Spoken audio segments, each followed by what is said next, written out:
special because I'm coming to you live and I have COVID. Isn't this some shit?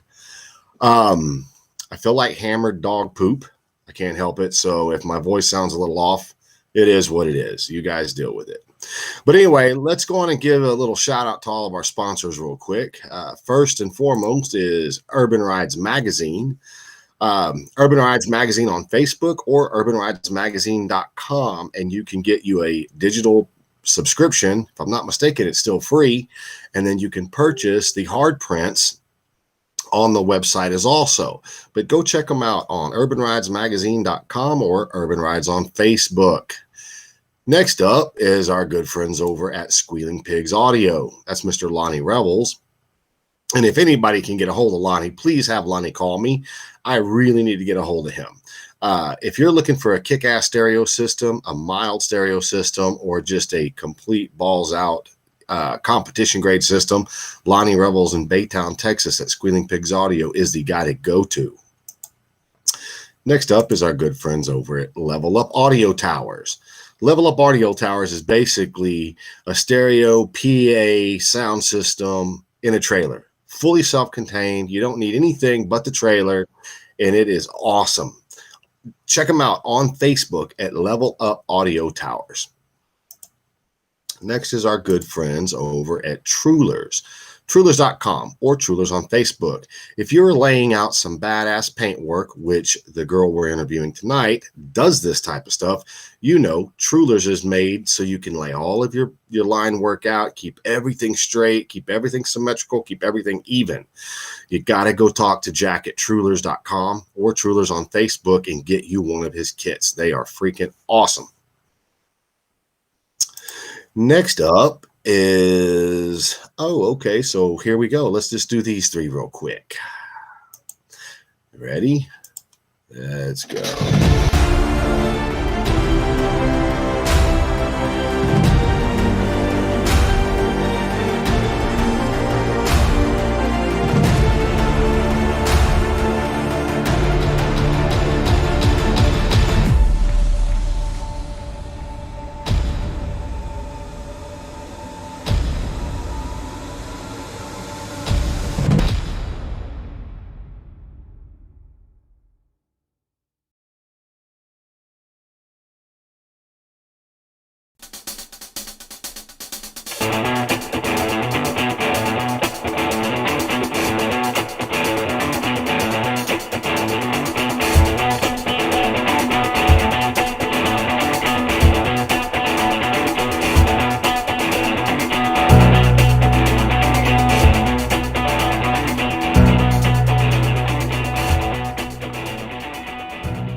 All right, there you go. That's all of our sponsors for the 2021 National Grind Biker Build-Off. So let me introduce this person a little bit before I get here. As everybody knows, I got on TikTok about 6 months ago, and let me tell you, that is one of the most addictive apps you can possibly get a hold of. But when I was on there, this painter comes scrolling across my For You page or the feed, and I was so taken back by her paint jobs and her work that I was like, man, I'm going to go follow this girl. Well, of course, when you go to the links, it shows them the Instagram links and all this. So, of course, I clicked on the Instagram link, went over to her page, and was completely, let me rephrase that, completely blown away by this girl's talents. So I sent her a message. And, of course, I never expected to hear back from her because, I'm an older guy and, there's a lot of creepers on Instagram and different social media platforms. But she reached back out to me and we chit-chatted back and forth. I told her about the show and I was just like, man, I would love to interview you. So we chit-chatted back and forth, and I haven't had a lot of time to talk with her. So everything she's going to tell you tonight, man, is going to be brand new to me. But the name of the company, and if I'm not mistaken, she's part owners of this company also. So not only is she badass what she does, but she's a businesswoman also. But she's also into working out. So this girl's got a lot of talent on a lot of different levels. But let me get this straight. It's Hammer City Customs, and the girl's name is Michelle LeFrancois. And I was told I got that right the very first time. So won't everybody please welcome Michelle from Hammer City Customs. Hi, how are you? I'm good. How are you? Pretty good. It's so good to talk to you in person now instead of just text messaging, messages on the internet. I mean, it's personal, yeah, but yeah. Well, yeah, exactly. So hold on. I don't have a mask, man. I feel like I should be wearing a mask. So first off, and I know it's inappropriate to ask, but how old are you? I'm 26. You're 26 years old. Tattooed up. You're into tattoos and artwork. Now, did you draw any of those up? No, I wanted to when I was younger, and then I just was like, you know what, if it's gonna be on me for the rest of my life, let's just leave somebody who can actually do it. It's surprisingly, I'm not a freehand drawer. If you gave me an image, I can definitely replicate it to, pretty decent amount. But if you were to tell me to draw a frog versus give me a picture of a frog, I can't do it. Yeah, that's kind of how I am. I can do some really cool stuff with stitching and things like that, but coming up with it without some kind of inspiration is really hard on me. So you're 26 years old. How long have you been professionally painting? When I say professionally, I mean getting paid to paint. About a year and a half. Right on. So what got you into painting? So I never actually intended ever to be a painter or work in automotive, like paint or body or anything like that. I actually was a full-time preschool teacher, and I've always been around cars, so it's been in me to be around them and like vehicles and cars and all that stuff. So it's never strange. So when I went to a grand opening of a classic car restoration shop, my father had invited me, and I tagged along and went there. And I guess the guy was looking for an office mechanic helper, just somebody to, be there to help out. And he asked if I wanted the job. And at this point, I just was over the place I was working at. Management wasn't well. I couldn't really do what I wanted to do with the children. So I said, you know what, let's do it. I worked there for about 4 months, and the business started kind of falling under. So he wanted to have some extra hands on the auto body side to get all the work out on time. So I was there, I was helping out the body shop, and kind of the guy that's my business partner now is actually my old coworker. So he noticed, he was teaching me everything. He noticed I had a niche for it. It was kind of like my thing. So we rented out the shop, just kind of putzing around, doing some things, finishing out some of like his work, his vehicles. And that's when we kind of just realized it was something that we should take on together, because I got pretty good at it. Right on. So I did do some creeping and some stuff through there. You seem like you're more into the 50s and 60s style paint jobs, or is that just the customer base? Surprisingly, it's a lot of the stuff that we have in is like friends and like our own personal things. The El Camino that we just did is actually Bruce, my car. He's had that for a while, so that was actually my first classic custom on my own with him. But I am more into the customs. I personally like 60s, 70s. That's just me. So, but anything really classic is just the way to go for us and everything I do. So with that, look at this, Brian. Can you see comments on the screen? I can't see them. I don't know if I have to. Can you see it now?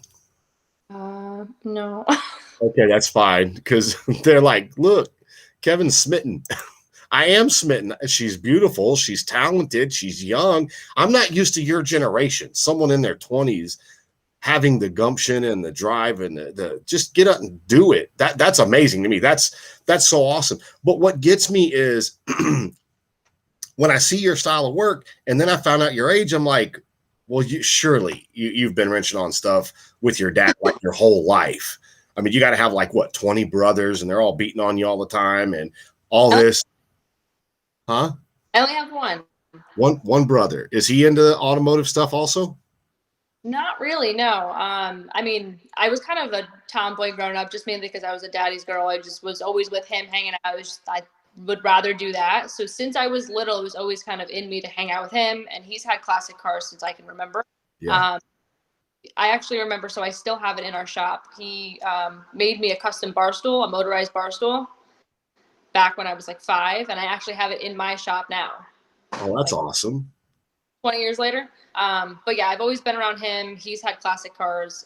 He has a 1965 Ford, yes, 1965 Ford Falcon and a 1966 Grand Prix. Yeah. Right on. So what do you drive? I actually don't have a classic anymore. I didn't have that old of a classic. I had a 1984 BMW V30. Um, that was kind of my intro into it, everything, I think, as you could say. I got that car for a steal. I kind of want to fix it up, paint it, and sell it and get something better. But someone actually totaled it in the street one night. I came home and it was just demolished. Oh So, my God, that sucks. yeah. So I also noticed creeping on your pages is the best thing I can say. You're into, is it dirt bikes? I was until I got injured, but yes. Yeah. Um, Well, I was about to start actually racing before it was. I actually just got my racing membership card, and a week later, I got an injury. holy crap! What happened? Actually, freak accident. I mean, I was getting off the track, and I had to have been going just, I mean, 5 miles an hour. I was not going fast. I was leaving the track, but the bike high sided. It hit, like, the front tire just kind of washed out, and the bike went like this, and then just threw me. So I landed straight down on my clavicle. So when I fell, I kind of landed and then rolled over. So I hit my clavicle, broke it, and then when I rolled over, it kind of went back in. So I punctured the muscle, all that stuff. So it was my first injury, my first accident on the bike after been riding for like 2 years, and my first surgery. Holy crap! Yeah, so I have a plate and 7 screws. Yeah, let a guy punch you. You'll be like, no, go ahead. I'm Yeah, good, bro. Wow. So and looking through all this stuff, you do bikes too, right? I honestly I prefer bikes. It's just for me, there's more. I think turnaround time is what I like. I like getting more stuff done on more. I mean, I can do 10 bikes in the time it takes to do one car kind of thing. So for me, I feel like there's just more custom work in the bikes than there is the vehicles. Just what I like. But I mean, we've been starting to get into doing more panel work on vehicles now that people are, it kind of disappeared for a while. No one really wanted to do anything cool. Yeah. We put lace panel work on the El Camino, and everyone was like, "Oh my god, I haven't seen that since like, I was a kid." It's like that's trying to bring it back. Okay. So more people are interested in those kind of panels. Okay. So everybody's wanting to know where they can find you now. So tell everybody your social links real quick. So the social media is on Instagram. It's at Hammer City Customs. So the customs with a K. The Instagram for my personal Instagram is Michelle Renee XO. And then on Facebook, it's just my Facebook. We don't really have a page for it just because, it's not, we never got into the whole Facebook thing. It's a good thing. I notice a lot of businesses typically are starting to stick over to the Instagram, but I don't know. I just feel like Facebook is still very viable, especially for businesses. I think we never, I mean, I don't even know how, it's more so like kind of like a hobby and a custom, it's more like a hangout. We just want to make it, it's not something we want to really make into like this big company kind of thing. I actually never even wanted to blow up, so to say. Everyone's like, oh, I never meant to get this. I don't like the whole, I don't even know how to explain it. Everyone wants to push, you're a girl in the industry and all that stuff. And sometimes I kind of shy away from it. I don't want to be that person who doesn't remember anybody because they're, this big now. I'd rather kind of stay niche. So I think that's kind of why we didn't want to get the whole big Facebook and all that stuff. So we kind of stayed on our own personal ones. And we've kind of have our own community now that everyone just has both of us on social media and it's, that way. So for everybody that's asking, it's Hammer City Customs and Kustoms is with a K. So it's Hammer City Customs. Go check them out on Instagram. It's Michelle LeFrancois on Facebook. And then I don't know what it is on TikTok, but I found her, so I'm gonna keep her to myself. Yeah. I think TikTok's up to 35,000 now, which is pretty cool. I will say it is pretty neat. Well, we're hoping we'll get that number way, way up there. The reason, and I told you this the other day, was that, you know, when I do this show, I'm trying to introduce more women to let people know that there are women out there. And I've had more women say no to doing the show, which I don't understand, because, you know, so many different companies watch this show specifically. It never comes down. So this show will be on Facebook until I die and someone else takes it over. It's going to be on YouTube forever. So it's something that's always going to be there. So once the interview is over and everything, you'll be able to go into the Grind Biker Build Off on YouTube, copy it, and you'll have it for yourself forever. It's a good marketing tool. And I try to explain it to everybody, you know, and you don't have to be on here for a full hour. When you're done talking, tell me I'm done. And I'll be like, cool, well, you're part of the family now. So we'll get back with you in another couple of months, see how you're doing.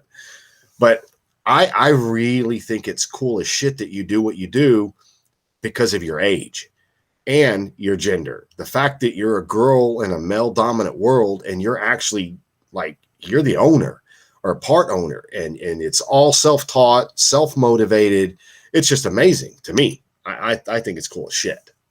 I do feel I like kind of being different. I've always been that way since I was little. I've always tried to venture off and, you know, oh, you can't do that. Oh, well, watch me. I'm going to go do it. You know, I've always wanted to do that. I even tried being on the football team. I didn't know how to play football. I just wanted to do it.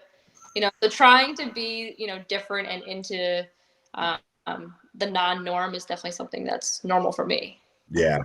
Well, I think that's very, very cool. I wish I had a way on here to put the videos up that you've posted, because you just posted a video the other day, like, you know, what do you do? And it shows all the cool shit that you're doing. And I wish I could bring that over in here, but I can't unless it's on YouTube. And I couldn't find anything on YouTube. Yeah, I don't have a YouTube. I'll be honest now, I don't do video talks. That's why, I mean, like on TikTok, everyone's like, oh, we'll post your videos. I can't communicate. So everyone watching this, I'm sorry, I'm embarrassing, but I don't communicate well on video. So I don't do YouTube. Maybe if I do more tutorials and stuff, but I feel like once I get into the whole showing people how to do things and it's the picking my phone up every 5 seconds, taking a video, you know, it takes away from the fun of me doing the work, trying to document every second of it. You know, I love that everyone's so excited about it and I want to show more. But I can't do it as often as everybody, you know, in order to keep your YouTube and your Facebook, all that stuff up to date, you need to do it all the time. And at that point, it kind of just takes away from well, I believe you me, I understand that. Yeah, trying to stay current every day. Like if you go to my TikTok page, I think there's 4 videos, and that was from like the first week I did it. And I use it to just look at, you know, watch videos. That's all I use it for. And that's how I found you. So social media worked for you. TikTok worked. And then getting you over here on the show, I guarantee you there's going to be people going to go check out your page, like your Instagram page. They're going to look you up on TikTok and they're going to like you on TikTok. And I'm pretty sure people are going to be calling you to get work done now. Michelle Rowe on here was one of the very first women I ever talked to, and she's a painter. Nice. And she's really, really good. And she's done a couple of little pieces for me just to have, because I think her artwork is great. But I got kind of excited because I thought maybe you were a builder too. And I was like, oh, I'm going to suck her in one day. She's going to be in a biker build off. And well, you don't do that. I don't. But with the whole, now I don't know how to do it and someone wants to do it, maybe I'll learn. You know, I can add it to the bucket list of things I need to do next. Right on. All you got to do is buy a bagger and buy a body kit and put it together and make a badass bike. I mean, the fact that you paint, yeah, there it goes, Hammer City Customs. So now they're starting to share your page. He said, fucking Chewbacca videos. It's a long story, but it's funny. Juban rolls off the tongue like Jones or Smith. Dan Juban. I call him Zubian, and it's so wrong. I don't know how to say his name. But so now for the other part of you that I definitely want to talk about is you work out. Do you compete or do you just work out? I started to do powerlifting. That all kind of came to a halt, same with the injury. But I was deadlifting pretty heavy weight. I mean, at least at the time, I thought it was heavyweight. I was leg pressing over 800 pounds. My deadlift was, yeah. I started deadlifting maybe last year. And within 6 months, I mean, I started at maybe 90 pounds and ended up at 275. So that was a big, I never realized it. To me, I was kind of like, oh, that's not really much, watching everybody else's weight. But I hadn't realized that everybody else who was doing that weight was also doing it for 4 or 5 years. Yeah. So that was kind of pushed me to kind of try to do powerlifting more. And then I kind of got up into I think I was almost at 300. And that's when I got the injury. So I'm back up to 225 comfortably. So hold on, wait a minute. So you deadlifted 300? I think I was at 275, and my one max was going to be for 300. But so, don't know if I made it or not, because that's when I got hurt. Well, we're just going to say you did. Because you got hurt. Because I guarantee if you wouldn't have gotten hurt, you'd be there now. You'd be 350, 375 easy. Holy shit, that's a lot of weight. I hope you stretch a lot, because at your age, nothing breaks. But in your 40s, everything breaks. Getting out of bed breaks. Holy I feel it now, I will say. Everyone's like, oh, you're too young to be in pain. But I do feel it now. Well, it's very, very, very impressive. Okay, let's get back to your painting and stuff like that. So have you ever heard of Trulers? It's a paint company, correct? No, it's a tape company. So they're basically magnetic or sticker rulers, but you can lay them out on a car, and they're badass. It's like pinstriping tape, but it's segmented in 1/8 of an inch, so that when you do your layout design and stuff, you can keep everything perfectly symmetrical. That's pretty neat. Yeah, you need to go check them out. If you haven't checked them out, check them out. Do what? I definitely will do that. Yeah, Jack over there is a really great guy. What's up, Josh? So when do y'all do just like custom paint and hot rod work, or are y'all a collision shop that also does the wrecks and all the insurance jobs? No, custom. Yeah, it's not something that we can't do. It's just something we just don't. Yeah. Like I was saying before, it's more like a little, like for us, it's like a community. I'm keeping it just like customs, do some cool things, some artwork. I raffle off a lot of the panels I do. Once a month we do a car show, which, I mean, it's gotten pretty big now, and it's still nice to see.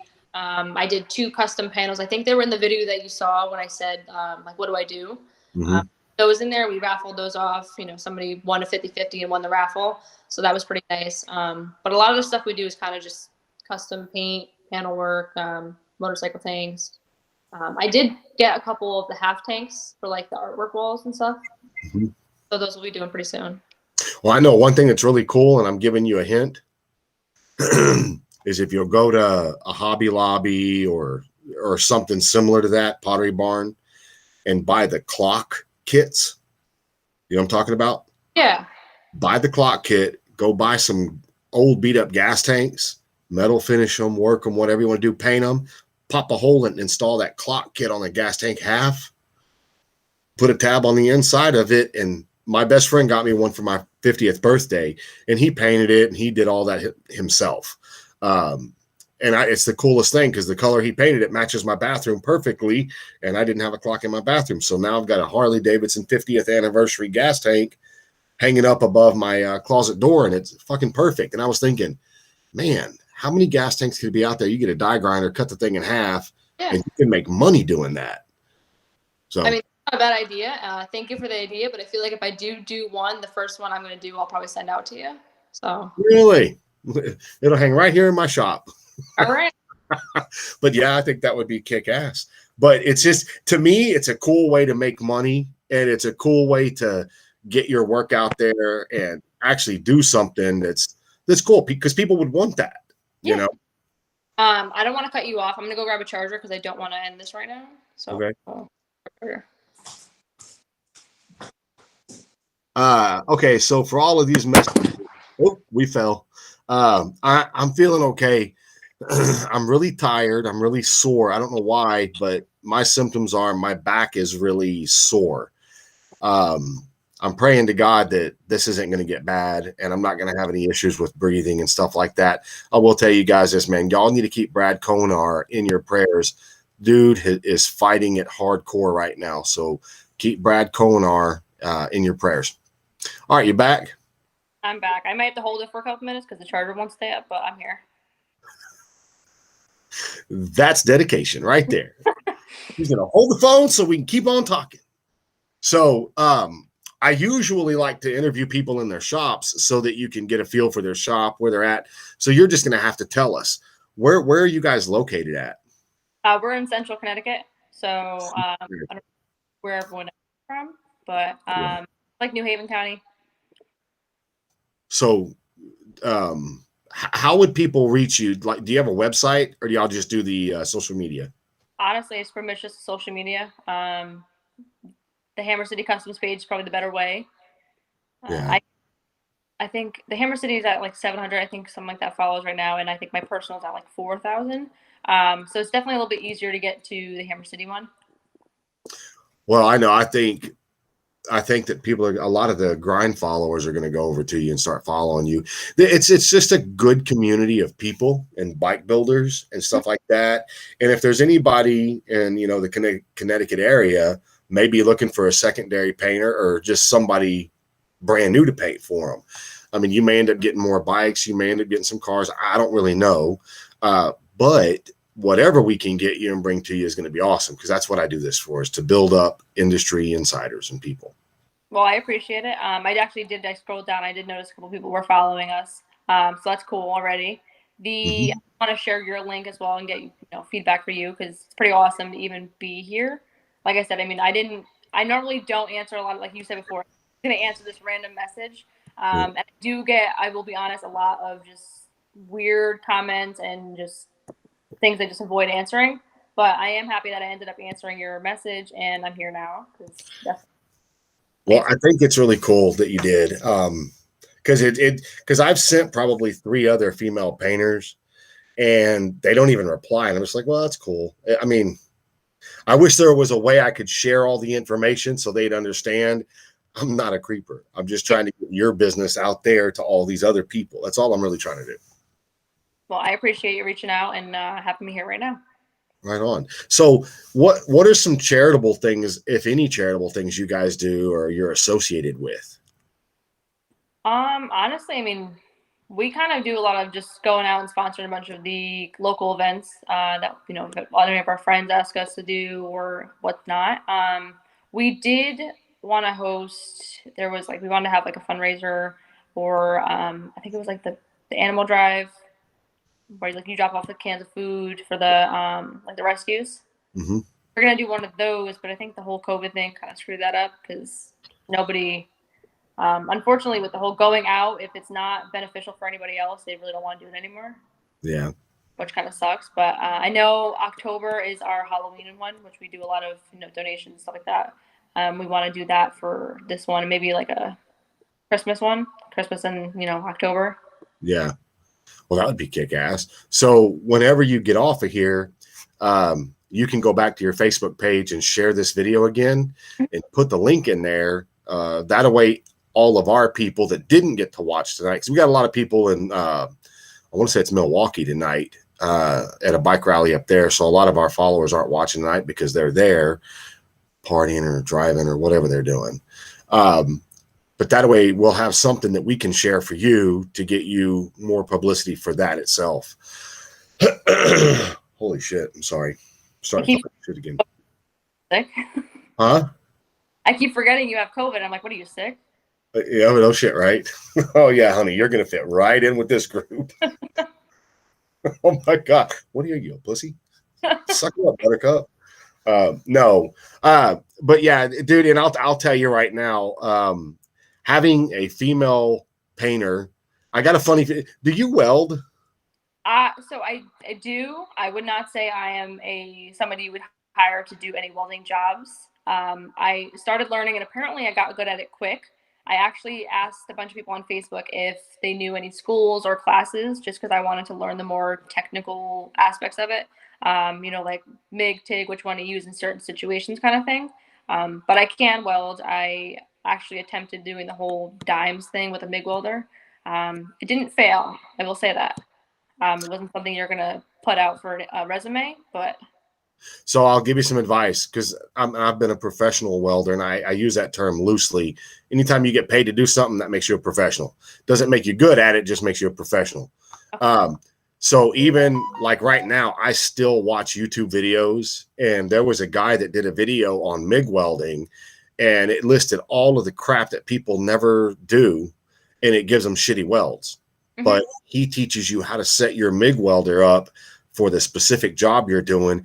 And he said you can lay out a row of dimes with a MIG welder just as pretty as a TIG.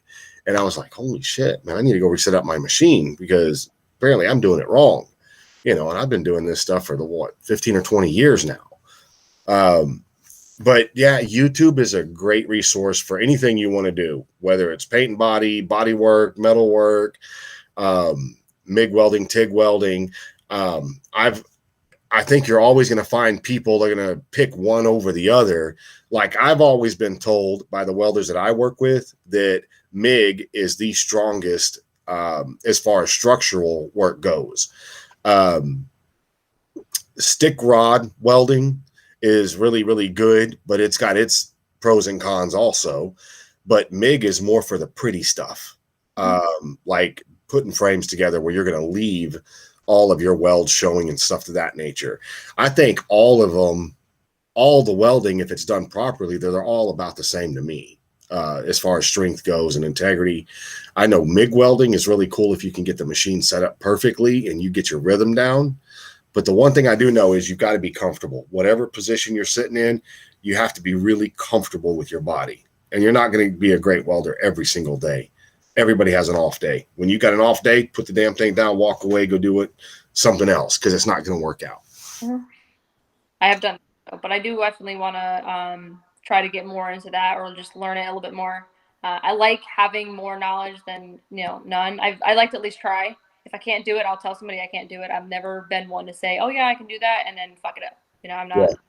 Yeah. But I do at least like to try something, everything. I tried pinstriping, and I'm good at it, but I just don't have a steady enough hand to keep it, for long like lines, stuff like that. So I won't ever tell anybody, "Hey, you want that line across your car?" I'll do it. I don't tell anybody that. Yeah. Because I know I can't. But if like small, custom pinstripe work, I'll definitely offer. So there was a guy, and I'm not going to say his name because I don't want to hurt anybody's feelings, but there was a guy that I met about 5 years ago that I think is probably one of the best pinstripers out there. And I asked him, I was like, dude, how did you get so good at that? Because when you talk to the guy, his hand is always shaking. And I'm like, how in the hell are you a pinstriper if your hand's shaking? He goes, dude, I'm not going to lie to you.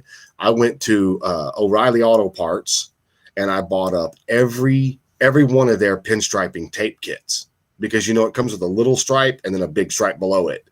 And he goes, all I do is lay that stripe out straight and then I put my hand and I paint right between the two. And he says it comes out perfect every single time. So I definitely would not have tried it, but it's just one of those things that it's freaking crazy to me that someone's so good like that. He was like, yeah, dude, man, I can do the pretty little floral work and all that. He goes, but when you got to lay a stripe out down an 18-foot car and you got to keep it straight, no, there's no way I'm going to get that straight. There's a guy I saw on TikTok who's I think he blew, I don't know, you probably saw him because he blew up pretty well.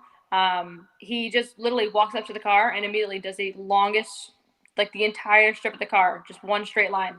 That's it. Really? Freehand to nothing. I was like, well, there are people that are naturally good at shit. So, I mean, he could be one of those dudes that just happens to be really good at that. I will say that he was pretty good. So do you airbrush at all? I do. I actually it's weird. I use the my spray gun more than my airbrush to do airbrush work, if that makes sense. Really? I couldn't get a handle on the airbrush that I had, and I was waiting for an airbrush that I had ordered to come in. and it was just a shit show. Like it was. Am I allowed to? I'm allowed to swear on here, right? Yeah, we don't have any corporate sponsors. Okay. It was nothing worked right. I couldn't get anything to just. It kept spinning. I was like, fuck it. So I went in the booth, grabbed my gun, and just and I airbrushed just with that. Yeah. And I liked that a lot more. I got more comfortable with that. And, obviously the really tiny, tiny stuff I'll have to use an airbrush for, but I've kind of just kept it with my gun and it works pretty well. So I know if you'll reach out to Michelle Rowe or Patrick Cooper or Steve Wisniewski, I mean, there's just so many people on the page that actually do that really intricate airbrushing work. Any of these guys will be able to help you out and teach you and tell you, give you tricks of the trade. That's one good thing I will say about pretty much everybody that's associated with this page. Everybody's willing to help everybody. So that's one good thing that really works. I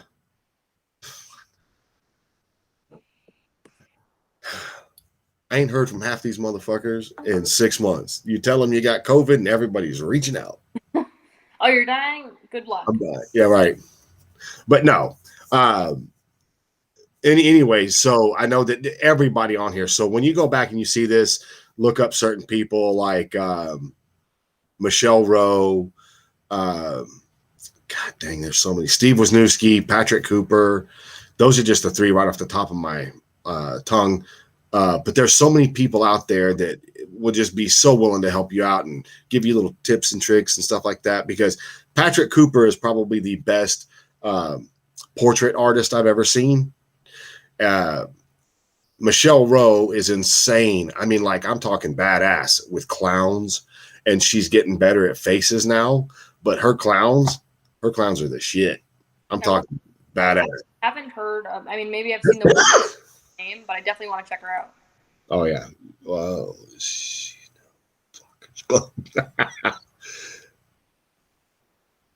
Oh my God. No, I'm not hungover from Saturday, but half you fuckers that were there Saturday, y'all need to go get tested.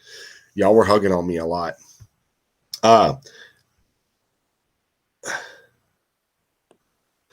yeah. So you're the new co-host of my show, apparently. Derek, the upgrade Bolton. Sorry, brother, you're out. Or that's what Logan said. But no. So when it comes to any of the stuff that you've done, I just have the funniest feeling if you ever decided, like, get yourself a bike, a Road King, a Softail, whatever bike you wanted. I have no doubt in my mind you would build a badass bike. Did buy a KZ1000. So I rode dirt bikes. So I was always told, my boyfriend told me to ride dirt bikes before you ever get, a Harley or anything like that. It's just the way to go. You got to do it. Yeah. And I learned from him. So like, you know what, I'll just stick with how you're teaching me and I'll do that. So I rode his Sportster, and I think he had a 1100, I think it was. 1200. There we go. See, I don't speak, Harleys and shit, but I rode that, no problem with it. Loved it. It was decent. It was low. I loved everything about it, but I didn't want a Sportster. Every female, in my opinion, who gets to have Harley, it's always a Sportster or an Iron 883. I just didn't want to be that. I didn't want to do it. So I was like, oh, okay, no problem at all. And me not knowing how the whole, CCs and shit works and Harley versus Cowie, I bought a KZ1000. Yeah, didn't ride it. Took the tank off immediately, painted it. So the purple and dark amethyst purple, that mermaid scales that's on my page, that was actually for my KZ1000. I painted that, lowered it, went to go ride it, and was like, fuck this. Nope, I couldn't do it. It was way too twitchy. It just was, it was there and then it was gone. So you need to go get yourself a Fat Boy or a Dyna. Everyone keeps saying a Dyna, but so for me, they're heavy and bulky. A Dyna? Mm-hmm. I'm short. How tall are you? 5'4". You are short. I'm short. So you need a bobber. I don't know. Go get you a Honda Shadow and drop it. 1 inch. Huh? I was looking into the Honda Shadows, but I feel like and the only thing that sucks that I'm noticing now is that with the Harley, there's so much more shit to do. Like everyone's pretty much done it. It's at least what I've seen. Everyone who tells me everything, they're like, oh, go get a, same thing. They're like, go get a Dyna. My boyfriend actually just got a Dyna, and I went to go sit on it, and I'm like, I don't like this. Jeez, girl, you're hard to please. Yeah, the answer is rods and rides. TD Ward. I guarantee you that guy's got a bike that you would fit you perfectly. Rods and rides. And oh shit, where is TD from? Where are you from, TD? Dyna Lowrider. A Dyna Lowrider would be good too. These comments are crazy. You're gonna go back and read these comments, you're gonna be like, holy shit. Yeah, I can't get them. It's just a little blurb that shows where the comments are supposed to be, but I don't see it. Yeah. So can you see this on the screen? There's 2 of me and 1 of you. That's all I see. Oh, there's 2 of you and 1 of me. Yeah. If anyone's wondering why I'm looking 7 different places at once, it's because there's one, I can't even, it's mirrored. It's freaking me out too. But there's one here and one here. Okay, so Marsha Fitzpatrick said she's 5'3" and she rides a Softail Heritage. And I guarantee you she's got it. Oh, TD Ward said he has an 18-inch seat height. That's pretty low. That is very low. Pretty low. I don't know what the KZ was after I lowered it, but I know, I mean, it fit perfectly. The only inconvenience of that bike was how wide it was. Because I guess it was supposed to be like the police bike or something like that, like one of those. So they had, the seat was the comfy seat. I don't speak bike, so just bear with me. But I wanted to get the cafe style seat, but I couldn't figure out how to mount it. The brackets didn't line up. Where the battery tray was, nothing worked. So that's why I just ended up selling the bike. I never was able to make it comfortable enough for me to feel safe on. Oh shit. So y'all come into Galveston for the Lone Star Rally in November? Because there's going to be a couple of bikes that I guarantee you're going to sit down on. You'll be like, yeah, this is what I want. And your boyfriend and everybody's going to be like, fuck. It sucks. I think it's because I started out with dirt bikes. And I've gotten, like, I was riding dirt bikes for 1.5 years, 2 years before I got in a motorcycle. So I got so used to being on something that was slim and light and just easy to handle. I don't know. But they're very top heavy. I never had that issue. I mean, I started out with a CRF 150F, and then I went to a 250F.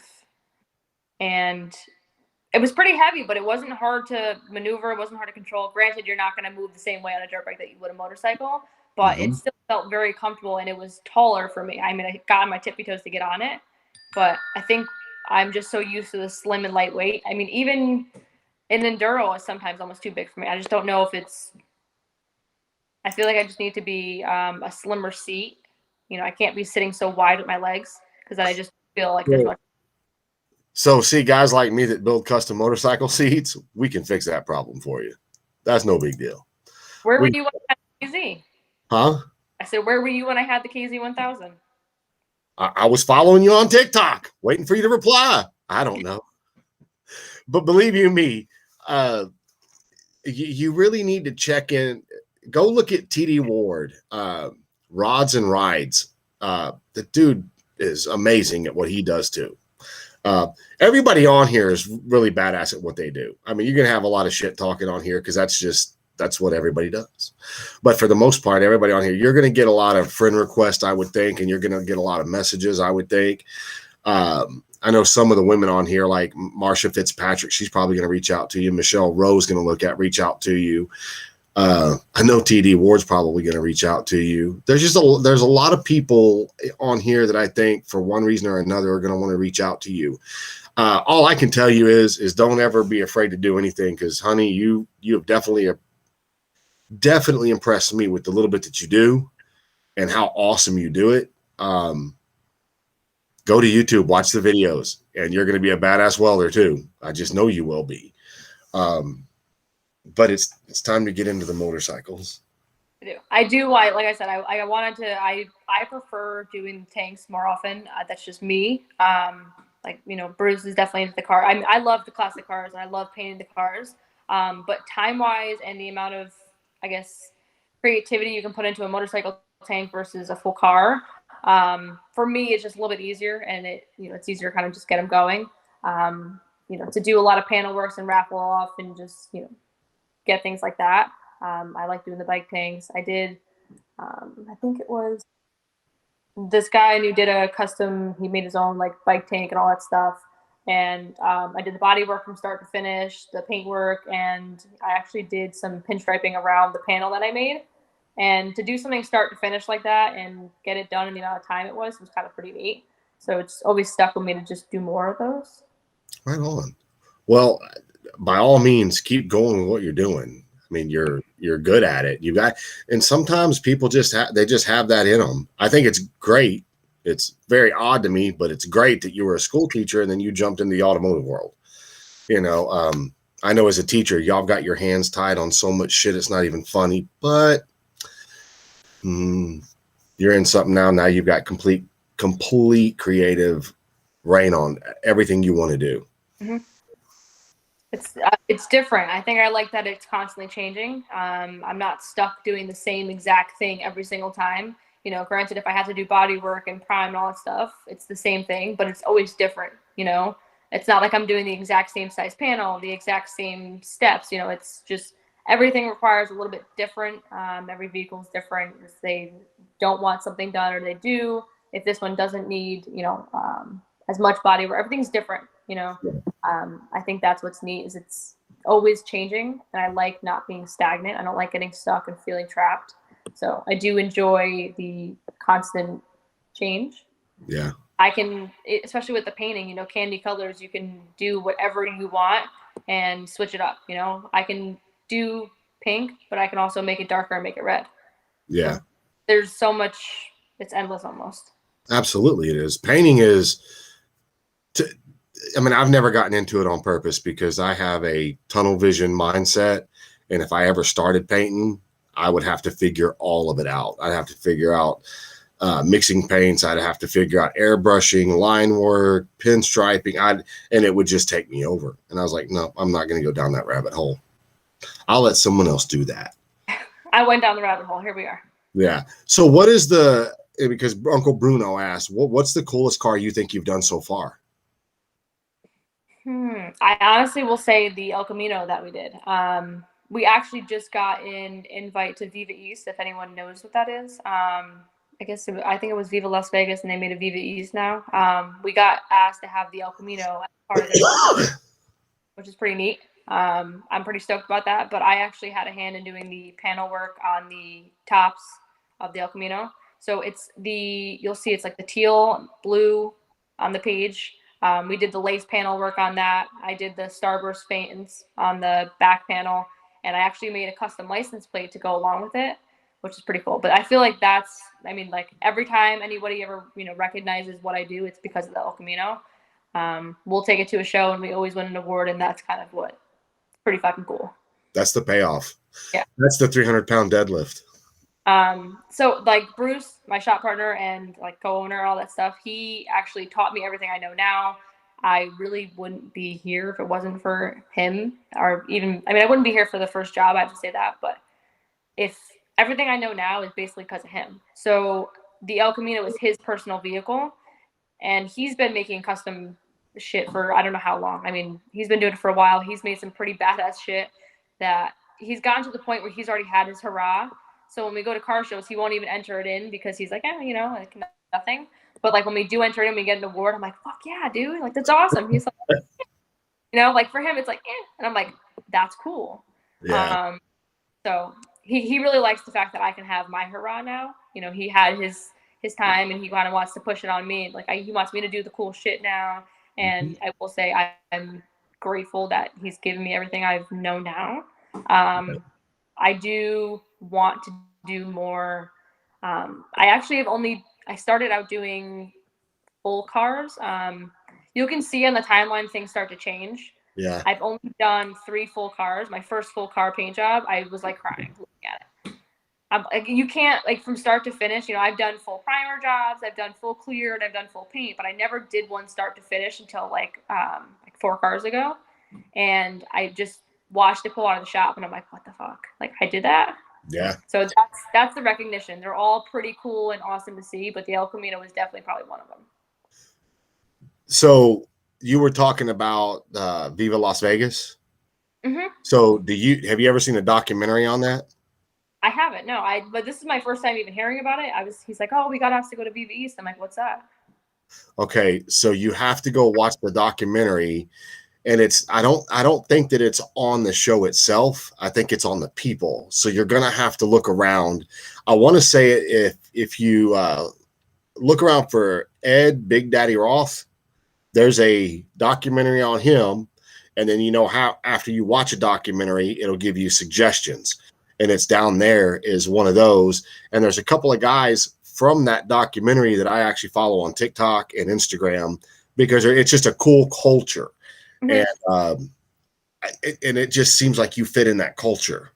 That's what I'm starting to learn now is like you're saying, the culture of it. I'm starting to get into all the, I can't do classic car stuff and not know who the original classic car fucking people were, like the big name people. Like I need to know that. So I've been learning and looking at, I actually heard about Roth recently, and everything is new to me. So I'm still trying to learn it all and get into it. But I do want to I feel like going to this event is going to open up so many. Yes. It's gonna be crazy. So do yourself a favor and go over to Amazon Prime, mm-hmm. and then type in car documentaries, and you're gonna find Ed Big Daddy Roth. There's so many of them. I've watched all of them because the one thing about me is I love car culture and motorcycle culture. Check out the guys over at Chopper Town. Look at a couple of their documentaries. We're actually right in the middle of doing our own documentary because I saw all those and I was like, well, fuck, I can do that better. And I feel like I can do it better. So that's what we're doing with this biker build off that we're doing. Everything's going to be a documentary, but I think someone like you, and this is one thing that kills me about the newer builders and stuff like that, is they don't do their history on where they came from. Like you, if you're going to be in a custom car culture, I think you should do the homework from mm-hmm. the 40s and the 50s and the 60s and find out where your grandparents, so to speak, came from, why it is the way it is, why they did it the way they do it, because it's going to bring in more stuff to your future. And that era of doing things doesn't die. It doesn't die because the old guys like me are passing away without being able to give the experience and the knowledge that we had. There's so much cool shit. Go check out Jesse James. If you don't follow him, go follow him. There's a lot of people, but my whole point is, I'll get off my soapbox. Do your homework. Go watch the documentaries, and you'll be amazed. Plus, it'll open up a lot of creative things in your mind about you and about painting and techniques. And I mean, because it would be kick ass if you did lead work. Well, lead work is a form of body work, Anyway, I could talk this shit all night long, really. Well, I mean, like I said, I've been trying to kind of learn to get more into the, classics aspect, because like you were saying, I can't do it without knowing where it all came from. So I am trying to do the homework on that and learn as much as I can. Well, go check out Trulers and get you one of their kits. Mm-hmm. Go check out some of those documentaries, watch some YouTube for your welding, and man, you got a big ass bright future right in front of you, and you can't even see it. It's just right there. It's about to jump on you. It's awesome. I'm so glad you did this interview with me. Hopefully it'll open the doors for other women to do it too. And hopefully it'll open some doors for you and get you some new customers. I hope so too. I appreciate being here and you actually giving me the invite, because I mean, if I didn't open the message, I wouldn't be here. So thanks for sending the message, and thanks for not being creepy. Well, you have to. My wife might think I'm creepy. Well, cool. Well, unfortunately, I'm starting to feel like ass. I know y'all can see it. So I'm going to let you go for the night. And anytime you got my cell phone number, all my links and everything, anytime you've got something you want to talk about, do not hesitate to come on. I will let you on for 5 minutes or an hour. It doesn't matter. So anytime you need us, we're here for you. Okay. Thank you very much. All right, sweetie. Well, go have a great night and a great weekend, and we will talk with you later. You too. Have a good one. All right. Bye-bye now. Well, there you go, guys. And I couldn't read all of the, he said, easy, Grandpa. She has a boyfriend. Come on now, Logan. Come on. I have learned by him personally. See, even Brian knows you got to do the work. He says, I need her number. It's Hammer City Customs in Connecticut. Um, you guys reach out to her. I know who Bill Hines is. Uh, Yep, I agree, Gary DeBow. But anyway, guys, I hate to do this, cut you guys off a little bit short, but you can't see my eyes very well. But man, I am really, really feeling like dog shit right now. I don't typically ask for it, but keep me in your prayers. Let's pray to God this is not a very horrible case. But do me a favor, man. Keep Mr. Brad Konar in your prayers. I talked to him tonight, and I feel horrible. Dude's not doing good at all. He's got COVID, and if you guys have his cell phone number, anything, send him a text message, give him a phone call. The last time I talked to him, he was headed to the hospital, and that was earlier this evening. So anyway, y'all know the routine, man. Go share the videos. Go like her page. Go check her out, and we will see you guys next Thursday night. Later.